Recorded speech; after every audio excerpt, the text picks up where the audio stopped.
கோமதி நாயகம் கிரியேஷன் நேயர்கள் அனைவருக்கும் அன்பான வணக்கங்கள். நம்ம இன்னைக்கு என்ன பேச போறோம், அதாவது திருமணங்கள் சொர்க்கத்தில் நிச்சயிக்கப்படுகிறதாம் அப்படின்னு ஒரு எபிசோட் பேசணும்.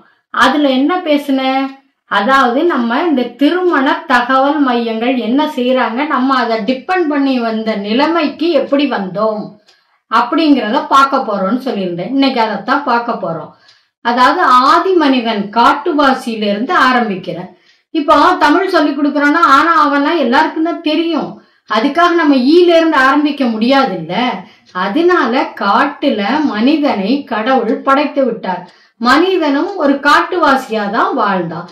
எப்படி வாழ்ந்தான்? வேட்டையாடு உணவை உட்கொண்டான், அப்படித்தான் இருந்தான் அவன். அது போல குழந்தை பிறந்தா ஆதி மனிதர்கள் காட்டுல என்ன செஞ்சாங்க, குழந்தை நாகப்பாம்பு இருக்கு இல்லையா, அதன் விஷத்தை குழந்தையின் ஒரு 1/2 கிலோமீட்டர் தூரத்துல, அதாவது 10 அடி தூரத்துல அந்த நாகப்பாம்பு விஷத்தை, அதாவது காற்று எப்படி குழந்தைக்கு வருமோ அந்த திசையில அந்த பாம்பின் விஷத்தை தாண்டி இந்த காத்து வரணும், மூச்சு குழாய்க்கு வரணும் அப்படின்னு அப்படி செஞ்சான். அப்புறம் 1 வயசு ஆகும் பொழுது என்ன செஞ்சான், அந்த நாகப்பாம்பின் விஷத்தை நாக்குல தடை விடுவான்.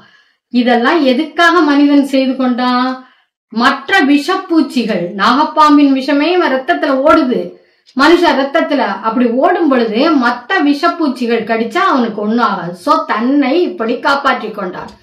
அது போல ஒரு காட்டுல நெருப்பு வந்தப்போ ஒரு மிருகங்கள், அதுல இருந்த இறந்த மிருகங்களை எடுத்து சாப்பிடும் பொழுது அது ருசியா இருந்துச்சு அவன் நாக்குக்கு. அதனால அப்புறம் அந்த கல்லை உரசி தீப்பிடிக்கும் அப்படின்னு கண்டுபிடிச்சு அப்படி சாப்பிட்டுட்டு இருந்தான். இதெல்லாம் எத்தனை எத்தனை எத்தனை எத்தனையோ ஆயிரம் ஆண்டுகளுக்கு மனிதன் தோன்றின புதுசுல நடந்தது. அந்த காலகட்டத்துல அவன் திருமணம் எப்படி செஞ்சுக்கிட்டான்? திருமணம்னு ஒண்ணு கிடையவே கிடையாதுங்க. அதாவது எல்லாருக்குமே முன்னோர்கள் காட்டுவாசி தான்.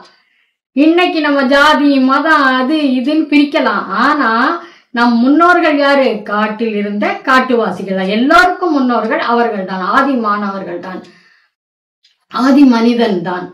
அப்போ திருமணம்னு ஒண்ணு கிடையாதுங்க, ஊர் கூடி அதெல்லாம் கிடையாது. அவன் இயல்பா வாழ்ந்தான் மனிதன். அது ஒரு திருமணத்தை பொறுத்த வரைக்கும் அது பொற்காலம் தான் சொல்லுவேன். ஆணுக்கும் பெண்ணுக்கும் பிடிச்சிருந்தா வாழ்ந்தாங்க சேர்ந்து. குழந்தைகளை சொல்லிட்டேன் எப்படி காப்பாத்துனாங்கன்னு. இப்படி பல பல பல பல பல பல நூற்றாண்டுகள், 1000 ஆண்டுகள் போன பிறகு மனிதன் அடுத்த கட்டமா என்ன செஞ்சான், அதாவது நதிக்கரை ஓரத்துல வாழ ஆரம்பிச்சான். காட்டிலேயே காட்டாறு இருக்கும் இல்லையா, நதிகளின் ஓரத்துல வாழ ஆரம்பிச்சான். வாழ ஆரம்பிச்சப்போ அப்ப பறவைகளை பார்த்து தானியங்கள் பறவைகள் உண்ணும். அப்படிப்பட்ட பறவைகள், குருவிகள் இப்பவும் இருக்கு இல்லையா, அதை கண்டு மனிதனும் காட்டு தானியங்களை பறிச்சு சாப்பிட ஆரம்பிச்சான். நெருப்புல வேக வச்சு சாப்பிட ஆரம்பிச்சோம். அப்ப இதை நம்மளே பயிர் பண்ணா என்ன, நதிக்கரை ஓரத்துல உட்கார்ந்து என்ன செஞ்சாங்க, குழுக்களாய் சேர்ந்து. அப்பதான் மனிதன் குழுக்களா சேர்ற ஒரு பழக்கம் வந்துச்சு. குழுக்களா சேர்ந்து என்ன செஞ்சான், பயிர் பண்ணி சாப்பிட ஆரம்பிச்சான். அவங்கவுங்க அங்கங்க செட்டில் ஆனாங்க. காட்டிலிருந்து கொஞ்சம் தள்ளி ஆற்றங்கரை ஓரம். அப்புறம் அதுவே மனிதன் தன்னுடைய இடமாக்கிக்கிட்டான். அப்பவும் திருமணங்கள் என்ன, நம்மளுடைய தமிழ் இலக்கியத்திலும் திருமணங்கள் இந்த மாதிரி தாலி கட்டி ஊரை கூட்டி ஆடம்பரமா செஞ்சதா கிடையாது. ஏன்னா அப்ப ஆடம்பரமே இல்லை, பணக்காரன் ஏழை இல்ல, எல்லாருமே அவங்கவுங்களுக்கு வேண்டியதை அவங்கவுங்க பயிர் செய்து சாப்பிட்டாங்க. சோ கல்யாணமும் அதே மாதிரி யாருக்கு யார பிடிச்சிருக்கோ, நம்ம தமிழ் இலக்கியத்தில் 4 வகை கல்யாணங்கள் சொல்லப்பட்டிருக்கு. அதுல உடன்போக்கும் இருக்கு, அதையும் ஏற்றுக்கொண்டார்கள் நம்ம பழைய தமிழர்கள்.